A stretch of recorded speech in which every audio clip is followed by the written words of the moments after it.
What's going on, everybody? It's Ricky with Videohomicide, back with another double feature movie recommendation slash review. Man, I watched two movies today that I'd never seen before, that I've heard of for a long time. And the first one was directed by Umberto Lenzi in 1980, and that movie is called Eaten Alive. Now, it's not to be mistaken for Tobe Hooper's Eaten Alive, which is a fantastic film. This Eaten Alive film is a cannibal type film. You know, it's much in the same vein as Cannibal Holocaust, Cannibal Ferox, Mountain of the Cannibal God. There's a whole slew of these cannibal exploitation flicks from that era, the late 70s into the early 80s, and each one of them has their own merit. Some of them, I've seen some that were kind of shit. You know, I watched this right here, this box set put out by Severin, like, I don't know how many years ago now, but there's a movie on here called Papaya, Love Goddess of the Cannibals. I fucking hated it. I think Devil Hunter, I don't remember those two other films, Cannibal Terror and Devil Hunter, being that phenomenal, but you know, that sort of goes to show you that these, just because a boutique label is putting out a box set doesn't mean they're going to be great films. And that's the thing, like, it's cool that we have access to all these amazing films of the past, but the problem is they're putting out stuff that you've never heard of for a reason, because it's dog shit, and then you spend 40-50 bucks Canadian on it, and then plus another 20 to get it shipped to you. It's not the best. But Eaten Alive, man, I'm telling you, if you love Holocaust and Ferox, this movie is right in the same vein for you, man. It stars Robert Kerman, who of course was in Cannibal Holocaust, and he's basically like dressed the same way and almost acting in a similar way at certain points in the film. So that was pretty cool. I really like that actor. He's been in a few other things that I've seen, but most notably Holocaust for sure. But basically the movie's all about this cult leader, and he's taken this girl and a bunch of other of his followers down into Papua New Guinea, and it's there where he's, you know, making these people go through all these different fucking rituals and stuff, and he's fucking them with stone cocks and the whole 9 yards. But basically this woman is going down there because she wants to rescue her sister. She enlists the help of Robert Kerman's character. I forget his name in the movie, but he's always badass. I love that guy. So they go down there, they get into a bunch of different mishaps, but the story is pretty, you know, goes as you might expect for this type of film. But there's the moments that are put in there that make you go, holy fuck. Like, there's so many moments that involve animal cruelty again, but like, I fucking hate whenever people talk about Holocaust or any of these films and they're like, the animal cruelty, I don't like that. It's like, well, no fucking duh. You're not sitting there jerking off to it. You know, it's there. And in this movie, you can, a lot of the like animal death scenes and stuff like that, it's just fucking stock footage from like some nature fucking filmmaker, you know what I mean? Like, there's a monkey getting gnarled on by a snake. There's a fucking alligator bites a guy's fucking arm off, which is fake, but it's awesome. There's a guy getting his dick cut off. There's all kinds of like just madness in this film. So if you want to watch Eaten Alive, I believe it's on YouTube. It's definitely on Tubi, because that's how I watched it, and I highly recommend it. Because as we watched this film tonight, we watched two films. The other one, obviously, I mentioned earlier, but we were watching and we're like, even this like cheeser, like cannibal film, like they don't make movies like this anymore, you know? And it's just, I don't know. I watch modern movies and I just cringe. And I know everyone's like, oh, this strike's over, everything's gonna be better again. It's like, well, shit hasn't been better since the fucking, you know, the last like constant stream of like good movies that I thoroughly enjoy, even though I wasn't there to enjoy them as they were coming out, was probably the 90s, man.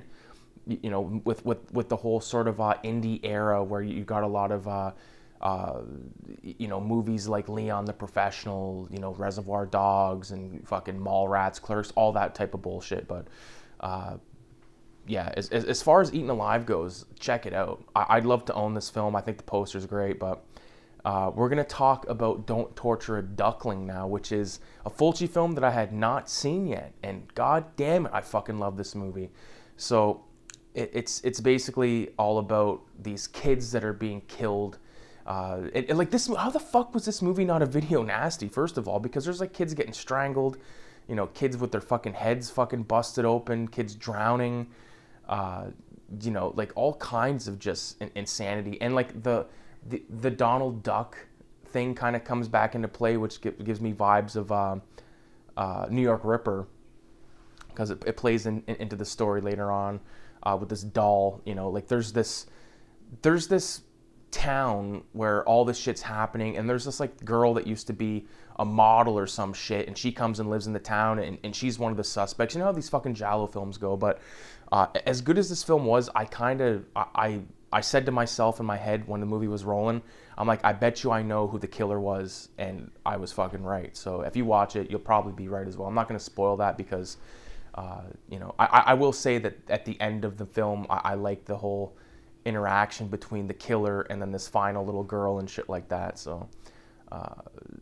I have quite a few more Fulcis to check out, but the one off the top of my head that I actually own is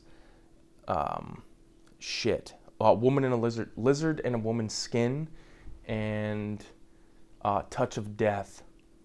And I might have one or two other Fulci films kicking around that I've not seen yet, but for the most part, I've seen what I've seen, and I love it all. You know, my favorite Fulci still to this day is probably City of Living Dead, though. Followed up by probably New York Ripper at this point, and then maybe House by the Cemetery. I don't know, man. It's hard to pick because some of these movies are so fucking good. So many good moments and scenes and shit like that, you know? But yeah, Don't Torture a Duckling. Fuck, what a good flick, man. And that's the good thing about Tubi. If you go on Tubi, like, it's the only streaming platform out there that has a fucking, you know, a folder with just Italian horror and giallo, which is great. You know, you go on Netflix, you're not going to watch fucking Eaten Alive from 1980. You're going to watch Wednesday. You're going to watch fucking all this horse shit that no one gives a fuck about. The only people that care about that type of shit are like small kids, and they get really into it for a while, and then they bounce. You know what I mean? Like that Wednesday show, I can't believe they're making another season. I said it a million times when we watched. I was like, I hope they fucking end it. I know they won't, but they're going to milk it into the goddamn grave like Walking Dead, you know? Shout out to The Walking Dead, at least up until when I stopped watching. I stopped watching after the governor was taken out. Like when his story arc was done, I was done with the show. It got too much. I didn't want to watch like fucking an episode where the characters that I like are in it, and then there's 5 episodes past where none of them are in. You know what I mean? Like TV shows nowadays just follow that fucking bullshit formula. Like once in a while you get a Breaking Bad or a fucking Oz or Sopranos, but for the most part you're getting fucking just dog shit, man. So I don't know. As you can probably tell behind me, the movie shelf has taken a fucking toll.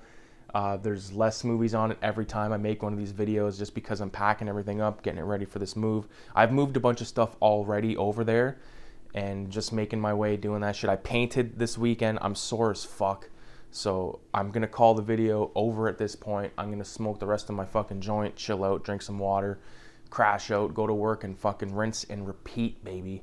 So I appreciate everybody for watching. Make sure you leave a 666 in the comments. If you're interested in picking up any of the Cinema 187 zines, hit me up here. Hit me up on at cinema.187 on Instagram, and we'll get you sorted out. So I appreciate everyone's time, everyone's fucking continued, you know, friendship and all that stuff. I met a lot of cool people through doing YouTube videos. So I'm looking forward to checking out some more stuff off Tubi. You know what I mean? Because there's a lot of, I mentioned in one of the live streams recently that I wanted to watch more, you know, more films I haven't seen or some of my old favorites. And, you know, it was great to just sit there and watch. We watched 3 movies today. We watched Home Alone, the first one, because we watched the second one like a couple weeks ago.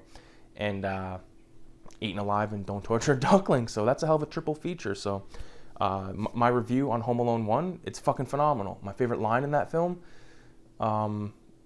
probably everything that Joe Pesci says, especially when he goes, when he almost hits fucking Kevin McAllister with the truck, and then he just looks at him and goes, Merry Christmas, with like his greasy fucking like gold tooth and all that shit. But anyways, thanks for watching. 666, adios.